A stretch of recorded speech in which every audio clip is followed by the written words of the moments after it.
बेटी के नखरे। महक और मोहन के घर काफी सालों बाद एक बेटी होती है। वो उसे देखकर काफी खुश रहते। उस बच्ची की छोटी सी छोटी चीजों का ख्याल रखते। अरे महक बेटा, चाहे लड़का हो या लड़की, इतनी आजादी नहीं देते, बच्चा बिगड़ जाता है। आपको पता ही क्या है सासू माँ, चुप रहिए। हम दोनों कमाते ही क्यों हैं? इन बच्चों के लिए ना। देखिए तो कैसे प्यारे प्यारे पैरों से चल रही है, कितनी प्यारी लग रही है। अब मैं क्या इसके पैर काट कर बेड पर बिठा दूं इसे? अरे मैंने ऐसा तो नहीं कहा। मेरे कहने का मतलब ये था कि बस करो ना माँ, क्या सारा दिन टोका चाकी करती रहती हो। अरे करने दो ना जो कर रही है। दोनों मियाँ बीवी अपने अपने काम में लग जाते हैं और सास मंदिर चली जाती है, लेकिन बेटी सौम्या घर में तेल का डिब्बा लेकर फैला देती है। घर को तो मैं पराठे की तरह सेक दूंगी। मैंने सारा तेल फैला दिया, अब मैं इसे सेक दूंगी। महक कमरे में आती है जहाँ सारे तरफ तेल ही तेल फैला हुआ होता है। अरे मोहन देखो तो, अपनी छोटी सी बच्ची की हरकत, पूरे घर में तेल फैला दिया। मोहन भी आकर हंसने लगता है। छोटी सी सौम्या को लगता ही नहीं कि उसने कोई गलत काम किया है। वो भी खुश हो जाती है। अब तो आए दिन वो कोई ना कोई नया नुकसान करती। कभी टूथपेस्ट गिरा देती तो कभी डिटर्जेंट। हालत ये थी कि घर का राशन किसी किसी महीने तो 2 बार भरना पड़ता। रोज ये कोई ना कोई नुकसान करके खड़ी होती है।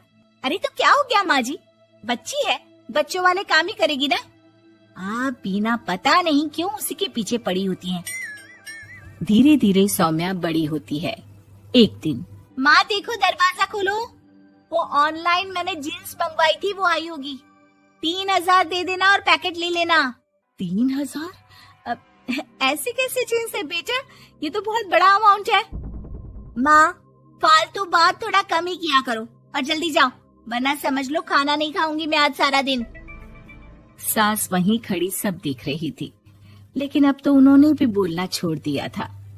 अब तो आए दिन सौम्या के खर्चे बढ़ते ही जा रहे थे। कभी महंगी ड्रेस तो कभी दोस्तों के साथ पार्टी। पैसे दे दो तो ठीक, ना दो तो घर में कलेश। ये सब तुम्हारे ही कारण हुआ है। देख रही हो कैसी हरकतें हो रही है इसकी। रात के 8 बज गए हैं, लेकिन महारानी जी घर पर है ही नहीं। तभी सौम्या पड़ोस के लड़की के साथ वहाँ आती है। ओके बाय रोहन, कल फिर मिलेंगे, लव यू। ये क्या हरकत है सौम्या, आज तो तुमने हद ही पार कर दी। पापा कब से परेशान है। और ये लड़का कौन है? तभी पास खड़ी सास बोलती है, देखो महक, आज तक मैंने कहा नहीं था, लेकिन मैं आज कहूंगी, क्योंकि ये मेरे घर का मामला है। मैं नहीं चाहती कि मेरे बेटे का खानदान खराब हो या फिर कोई हम लोगों के घर के लिए बात करे। जाओ इसे ऊपर कमरे में छोड़ाओ, इससे कल बात करेंगे। मॉम देखो ना दादी क्या बोल रही है, चुप कराओ ना इनको, जैसे हमेशा करा देती हो। महक को अपनी गलती का एहसास हो रहा था। वो चुपचाप खड़ी होती है। मोहन बेटी को अच्छे से कमरे में सुलाकर माँ के पास आता है। देखो ये लड़का ठीक नहीं है, अब तुम लोग इसकी शादी करवा दो, ससुराल वाले अपने आप देख लेंगे। शादी के बाद जिम्मेदारी पड़ेगी तो सब ठीक हो जाएगा। शादी अभी तो 25 की है, ये तो क्या 50 तक बैठाओगी? नहीं नहीं, ठीक कह रही है माँ, इसके लिए जल्दी से कोई लड़का देखता हूँ। अगले रोज सौम्या खाने के टेबल पर, मैं आप लोगों को बता देती हूँ, मैं रोहन से प्यार करती हूँ और उसी से शादी करूंगी। रोहन? वही ना सक्सेना का लड़का, वो सक्सेना जो पिछले महीने ही जेल से छूट कर आया है। वो जेल नहीं, काम के सिलसिले में अमेरिका गए थे। अच्छा, सक्सेना अमेरिका गया था तो क्या पैसा वैसा कमा कर नहीं आया? ये देख रही है ब्लाउज, उसकी बीवी ने सिला था मेरा।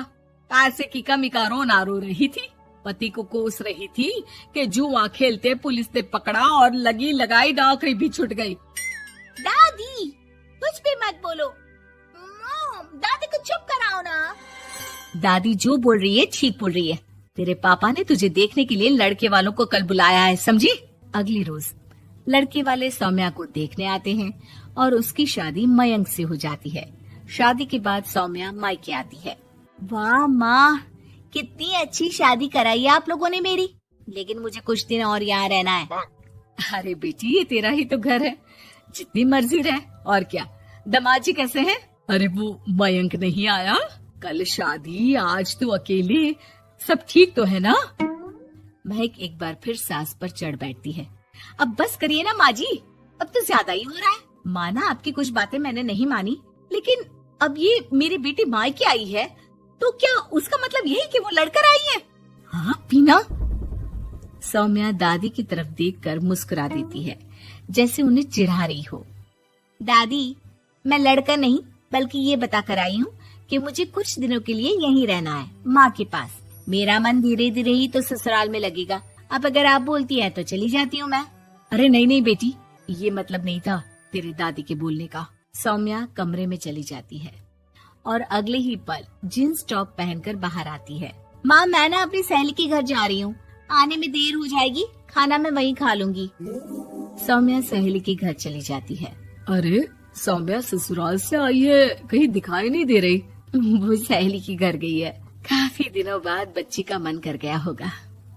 महक रहने दे, अब इतना हल्के में ना ले, लड़की अब किसी और की अमानत है। घर में इतनी देर से आएगी तो लोग क्या कहेंगे? और होता भी ऐसा ही है। दरवाजे में पुलिस आती है जिसके साथ सौम्या होती है।